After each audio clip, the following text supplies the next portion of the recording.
മഹാനല്ലേ, ഇവിടുത്തെ സ്വലാത്തിന് നേതൃത്വം നൽകിയിരുന്ന മഹാനല്ലേ, ഇവിടുത്തെ ദീനീ പരിപാടിയിൽ പങ്കെടുത്ത മഹാനല്ലേ, ആ ബഹുമാനപ്പെട്ട പൊസോട്ട് തങ്ങൾ നിങ്ങൾക്കറിയോ, മരിക്കുന്നതിന് തൊട്ട് മുമ്പ്, അതാ മാസങ്ങൾക്ക് മുമ്പ്, അതാ പരിശുദ്ധ ഉംറ നിർവഹണത്തിന് വേണ്ടി പോയി. ആ ഉംറ കഴിഞ്ഞ് മടങ്ങി വരുമ്പോ മക്കയിൽ നിന്ന് കഫൻ തുണിയെടുക്കുന്നു, മദീനയിൽ നിന്ന് കഫൻ തുണിയെടുക്കുന്നു, മദീനയിൽ നിന്ന് അത്തർ കുപ്പിയെടുക്കുന്നു, അവിടുന്ന് ഒരൽപ്പം മണ്ണെടുക്കുന്നു, മദീനയിൽ നിന്ന് മണ്ണെടുക്കുന്നു. എന്നിട്ടിതാ മക്കളോട് പറയുകയാണ്, മരുമക്കളോട് പറയുകയാണ്, മക്കളെ ഇനി കൂടുതൽ കാലമൊന്നും ഞാനിപ്പോ ജീവിപ്പിച്ചിരിക്കൂല, ഞാനങ്ങ് മരണപ്പെട്ട് കഴിഞ്ഞാൽ മദീനയിൽ നിന്ന് വാങ്ങിയ കഫൻ തുണിയിൽ എന്നെ പൊതിയണോ, ആ കഫൻ തുണിക്ക് ചേർക്കേണ്ട അത്തറ് മദീനയിൽ നിന്ന് വാങ്ങിയ അത്തറാകണം, പോരാ. എന്നിട്ടതാ എന്നെ അങ്ങ് കുളിപ്പിച്ച് ഈ കഫൻ തുണിയിലങ്ങ് കിടത്തുമ്പോ മദീനയിൽ നിന്ന് കൊണ്ടുവന്ന മണ്ണില്ലയോ, ആ മണ്ണിനെ എന്റെ കഫൻ തുണിയിലങ്ങ് ചേർക്കണേ. എന്തേ കാരണമെന്നറിയോ, ഞാനങ്ങ് കൂരിട്ടാകുന്ന 6 അടി മണ്ണിന്റെ ചോട്ടില് ഞാനങ്ങ് കിടന്നുറങ്ങുന്ന സമയത്ത്, ആരാരുമില്ലാത്ത സമയത്ത്, ശിഷ്യന്മാരവിടെയില്ല, ഭാര്യ അവിടെയില്ല,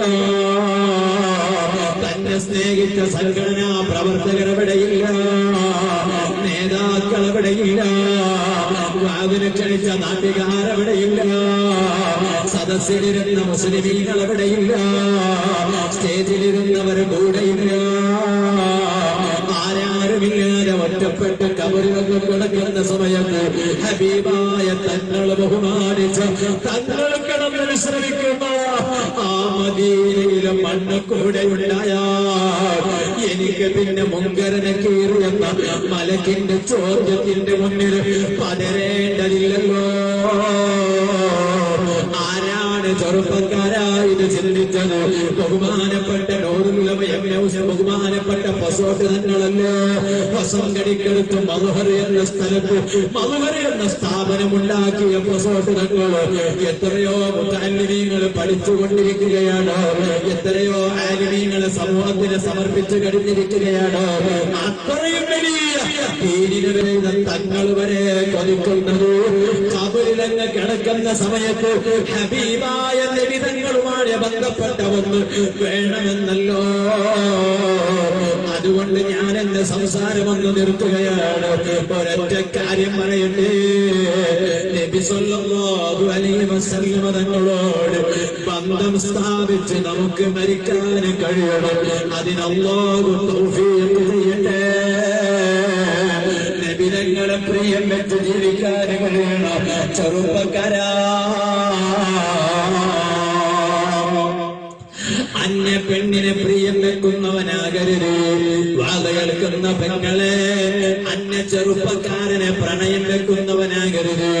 ഇതെന്തൊരു കാലമാണെന്ന് എനിക്കറിയില്ല, ഇതേത് സമാനാണെന്ന് എനിക്കറിയില്ല. കാലത്തെ കുറിച്ച് കുറ്റപ്പെടുത്തിയിട്ടും കാര്യമില്ല.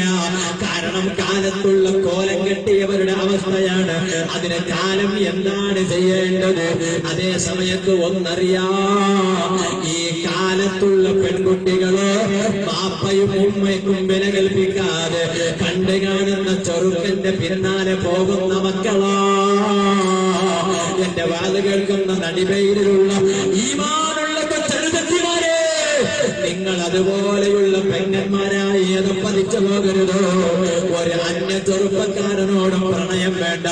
വാല് കേൾക്കുന്ന ചെറുപ്പക്കാരാ, അന്യ പെണ്ണിന്റെ മൊബൈൽ നമ്പർ മൊബൈലിലുണ്ടോ?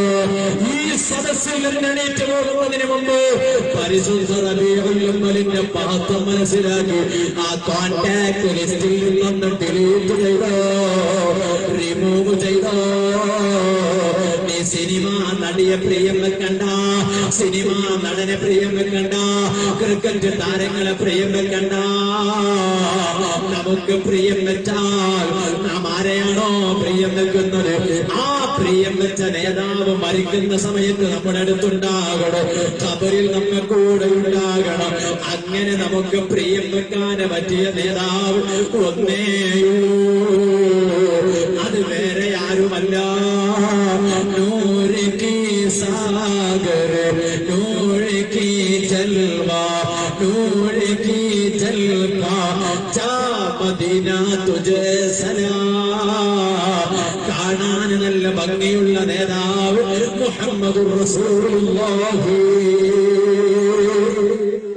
സല്ലല്ലാഹു അലൈഹി വസല്ലം തങ്ങളാണ്. ആ നിമിത്തങ്ങളിലേക്ക് മനസ്സങ്ങ് തിരിച്ച് നിമിതങ്ങളെ പ്രിയം വെച്ച് ജീവിക്കാൻ കഴിയണം. അല്ലാഹു നമുക്കതിന് തൗഫീഖ് ചെയ്യട്ടെ. ഒരൊറ്റ ചരിത്രം ബർക്കത്തിന്